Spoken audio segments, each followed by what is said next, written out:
جمعرات کو قل هو اللہ احد اللہ الصمد کا خاص وظیفہ 1 گھنٹے کے بعد معجزہ خود دیکھ لینا۔ 10 کروڑ بھی مانگو گے تو اللہ ضرور دے گا انشاءاللہ۔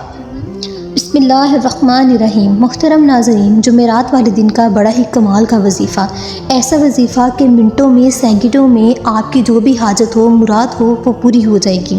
اگر آپ لوگ جمعرات والے دن وقت نکال کر 1 گھنٹہ نہیں کہہ رہی، بس تھوڑا سا وقت نکال کر جمعرات والے دن اس وظیفے کو چلتے پھرتے 1 مرتبہ پڑھ لیں، ایسا وظیفہ ہے کہ آپ لوگوں کی نسلیں بھی دولت ختم کرنا چاہیں تو بھی ختم نہیں کر سکتی، اتنی دولت اللہ پاک عطا کر دیں گی۔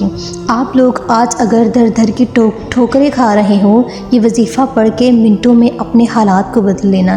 یہ جمعرات کے دن کا جو وظیفہ ہے بہت سے لوگوں نے پڑھ کے ایک دن کے اندر اپنی زندگی کو اپنی آنکھوں سے بدلتے ہوئے دیکھا ہے۔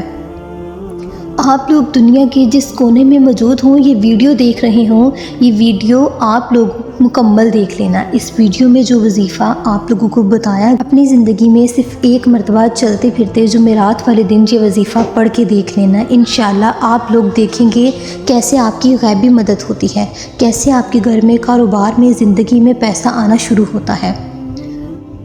صبح وظیفہ پڑھو اور شام تک آپ کے حالات نہ بدلے تو پھر مجھے کہنا۔ یہ وظیفہ کرنے کے بعد آپ سب نے مجھے کمنٹ سیشن میں لازمی بتانا ہے کہ آپ کو اس کے کیا اثرات نظر آئے ہیں۔ ایک بار اگر آپ نے یہ وظیفہ میری بہنوں پڑھ لیا تو اگلی جمعرات کا انتظار کرو گی کہ کب اگلی جمعرات آئے اور ہم یہ وظیفہ پڑھیں۔ یہ وظیفہ آپ کی زندگی کو فوری طور پر بدل دے گا، آپ کے حالات کو بدل دے گا، آپ کی زندگیوں میں سکون لے آئے گا، آپ کی زندگی میں خوشیاں لے آئے گا، کیونکہ آج کل زندگی میں سکون اور خوشیاں پیسے سے ہی ملتی ہیں۔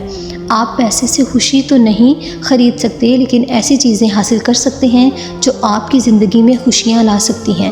خوشی ایک احساس کا نام ہے اور اکثر احساسات گرد و پیش کے تابع ہوتے ہیں۔ آپ جس ماحول میں رہتے ہیں، جن تجربات سے گزرتے ہیں، وہ آپ کو خوشی دے سکتے ہیں اور لے بھی سکتے ہیں۔ ماہرین کہتے ہیں کہ یہ بات درست نہیں رہی کہ پیسہ زندگی میں خوشیاں نہیں لاتا۔ پیسے سے آپ ایسی بہت سی چیزیں لے سکتے ہیں جو زندگی میں مسرت کا احساس لانے کے لیے درکار ہوتی ہیں، لیکن ماہرین کا کہنا ہے کہ خوشی کا انحصار اس پر ہے کہ آپ کے پاس کتنا پیسہ ہے اور یہ بھی کہ وہ کیسے حاصل ہوا ہے۔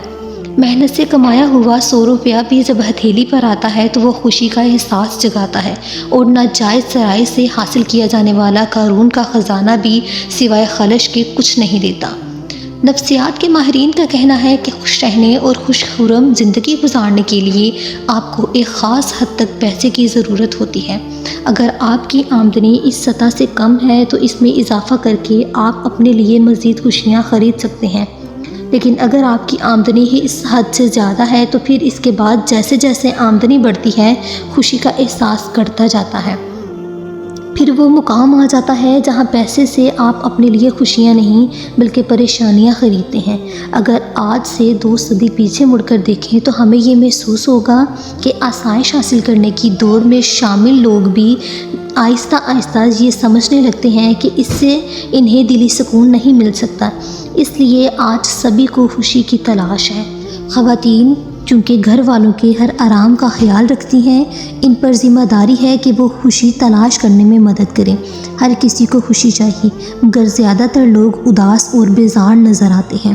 پھر بھی زندگی چلنے کا نام ہے، اس لیے تمام مشکلوں کے باوجود لوگ وقت کے ساتھ مسلسل آگے کی جانب بڑھ رہے ہیں۔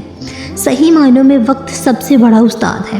زندگی میں آنے والا اتار چڑھاؤ انسان کو بہت کچھ سکھا سکتا ہے، لیکن اب ویسی خوشی انسان کے چہرے پر نظر نہیں آتی۔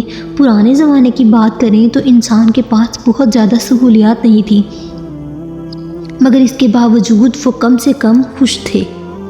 مگر اب جتنی آسائش میسر ہے کم ہی لگتی ہے، ہمیشہ دوسروں سے موازنہ کیا جاتا ہے۔ یہی کہنا درست ہوگا کہ آج ہم دکھی اس بات سے ہیں کہ دوسرے خوش ہیں، یہ ہم سے دیکھا نہیں جاتا۔ یہ سوچ بالکل غلط ہے، مگر ہمارے معاشرے میں پیوست کر چکی ہے۔ اس سوچ کو اپنے ذہن سے نکال پھینکنے کی ضرورت ہے۔ اپنی زندگی کے مثبت رویوں کی جانب نظر دوڑائیں، آپ کو محسوس ہوگا آپ کے پاس ہنسنے مسکرانے کے لیے کئی وجوہات ہیں۔ عشق کے پیچھے بھاگنے کی بجائے تھوڑا آرام کیجیے اور سوچئے کہ ہماری خوشیاں کہاں کھو گئی ہیں۔ اس کام کے لیے خواتین اہم رول ادا کر سکتی ہیں، کیونکہ خواتین گھر والوں کی زندگی میں مرکزی رول ادا کرتی ہیں، اس لیے وہ اپنی سوچ بدل کر گھر کے ماحول کو یکسر بدل سکتی ہیں۔ مثبت سوچ: اگر زندگی میں طویل مدت بنیادوں پر خوش رہنا چاہتے ہیں تو مثبت سوچ سے گہری دوستی کر لیں اور ہر منفی سے منفی بات میں سے بھی مثبت پہلو نکال لیں۔ آپ کئی دن تک روزانہ صرف 3 مرتبہ 1 سے 2 منٹ تک اپنی زندگی کا مشاہدہ کریں، اس کے 3 مثبت پہلو نکال لیں، پھر کچھ دن کے بعد آپ کا ذہن خود ہی ایسا کرنے لگے گا اور یہ مثبت پہلو ہی سوچ کا حصہ ہوں گے۔ چھوٹی چھوٹی خوشیاں: زندگی میں کبھی بھی کسی بڑی خوشی یا کامیابی کا انتظار نہ کریں، بلکہ چھوٹی چھوٹی خوشیاں اور کامیابیوں کی اتنی خوشی منائیں کہ جیسے آپ نے دنیا فتح کر لی ہو۔ متوازن زندگی: اپنی زندگی میں کام اور تفریحات کے درمیان توازن رکھیں۔ ایسا نہ ہو کہ آپ صرف زندگی تفریحات کی نظر کر دیں، ایسا بھی نہ ہو کہ اسے بس کام کے نام کر دیا جائے۔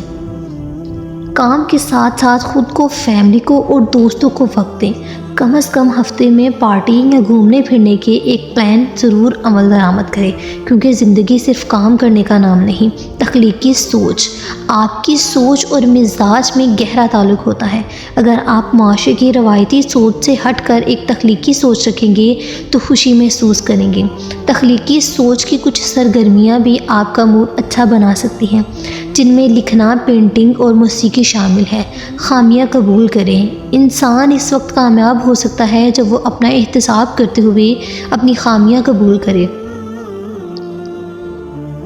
ایک بات ہمیشہ یاد رکھیں، کوئی بھی مکمل اور پرفیکٹ نہیں ہوتا، لیکن اپنی خامیوں کو قبول کر کے ان کو سدھارا جا سکتا ہے۔ اپنی پسند کا کام کریں: ہمیشہ وہ شعبہ منتخب کریں جس میں آپ کو دلچسپی ہو۔ کبھی بھی اپنی زندگی کے قیمتی سال ان کاموں میں ضائع نہ کریں جو آپ بے دلی سے کر رہے ہوں۔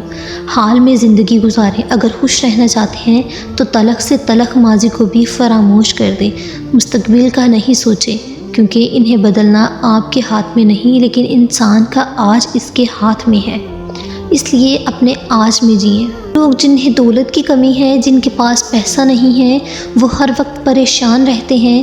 اب پریشان رہنا چھوڑ دیں، کیونکہ رزق دینے والی ذات تو اللہ کی ہے اور جب چاہے، جس کو چاہے، جتنا چاہے وہ رزق دیتا ہے۔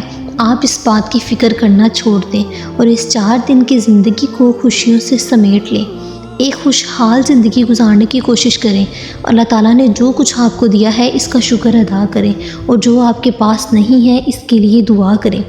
ناظرین، آج جو وظیفہ آپ کو بتانے جا رہی ہوں وہ آپ بھی اپنی زندگی کو خوشگوار بنانے کے لیے بہت ہی کارآمد بنا سکتے ہیں۔ یہ آپ کی تمام پریشانیاں ختم کر دے گا، آپ کی زندگی میں خوشیاں لوٹ آئیں گی۔ اگر آج قرضوں میں ڈوبے ہوئے ہو، آپ کا بال قرضوں میں ڈوبا ہوا ہے، انشاءاللہ فوری طور پر آپ کے قرض بھی ادا ہو جائیں گے۔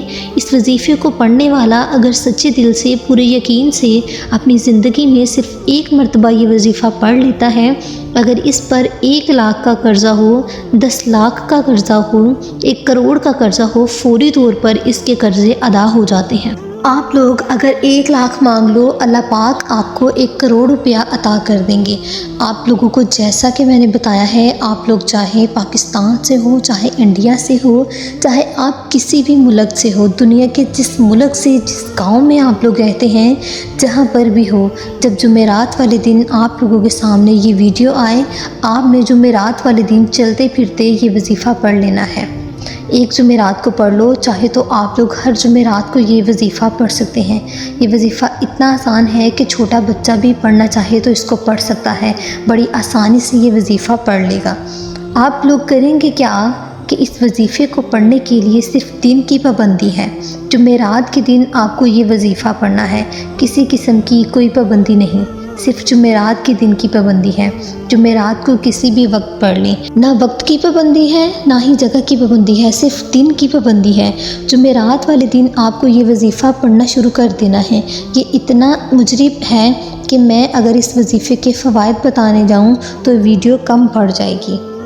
آپ لوگوں کا بنا وقت ضائع کیے اب چلتے ہیں آج کے خاص وظیفے کی جانب۔ سب سے پہلے آپ لوگ جمعرات والے دن سکون سے بیٹھ جائیں، جلد بازی مت کریں، سکون سے اطمینان سے بیٹھ جائیں تو ایک مرتبہ آپ لوگ درود پاک پڑھ کے یہ وظیفہ یہ عمل شروع کر دیں۔ ایک مرتبہ آپ کو درود پاک پڑھنا ہے، کوئی سا بھی درود آپ پڑھ سکتے ہیں۔ بہتر ہے کہ آپ لوگ درود ابراہیم پڑھ لیں جو کہ نماز میں پڑھا جاتا ہے۔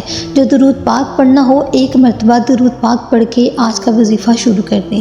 اس کے بعد یہ پورا عمل ایک ہی وقت میں بیٹھ کے کرنا ہے، ایک ہی وقت میں آپ کو یہ پورا عمل کرنا ہے۔ آپ لوگ بڑے آرام سے سکون سے یہ وظیفہ پڑھ لیں۔ سب سے پہلے جب آپ لوگ ایک مرتبہ درود پاک پڑھ لیں، اس کے بعد آپ لوگوں کو فوراً کیا پڑھنا شروع کر دینا ہے، بسم اللہ الرحمن الرحیم ایک بار پڑھیں، پھر اسی وقت دوبارہ بسم اللہ الرحمن الرحیم 2 بار ہو گیا، پھر تیسری بار پڑھیں بسم اللہ الرحمن الرحیم۔ اس کے بعد آپ لوگ 41 مرتبہ سبحان اللہ و بحمدہ سبحان اللہ العظیم پڑھ لو۔ اس کے بعد جو وظیفہ کرنا ہے اس کو اگر تسبیح کے دانوں پہ پڑھنا چاہیں تو تسبیح کے دانوں پہ پڑھ لیں، نہیں تو سیدھے ہاتھ پر اس وظیفے کو پڑھنا شروع کر دیں۔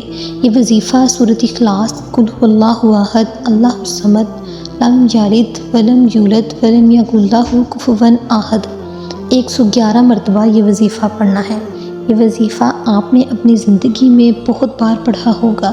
آج کے عمل میں آپ کو پہلے نمبر پر درود پاک پڑھنا ہے، اس کے بعد آپ نے 3 مرتبہ بسم اللہ پڑھنی ہے، اس کے بعد آپ نے سبحان اللہ و بحمدہ سبحان اللہ العظیم کا وظیفہ 41 مرتبہ پڑھنا ہے۔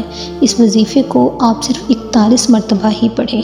اس کے بعد آپ نے 111 مرتبہ سورۃ اخلاص کا وظیفہ پڑھنا ہے۔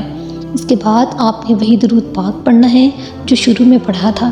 درود پاک پڑھنے کے بعد اپنے دونوں ہاتھ دعا کے لیے اٹھائیے، اللہ پاک سے جتنی آپ کی حاجتیں ہوں، جتنی پریشانیاں ہوں، اس کے لیے دعا مانگیں۔ انشاءاللہ اللہ پاک آپ کی تمام پریشانیاں، تمام مسائل حل کر دیں گے۔ مزید وظائف حاصل کرنے کے لیے ہمارے چینل کو سبسکرائب لازمی کیجیے اور ویڈیو کو شیئر لازمی کیجیے گا۔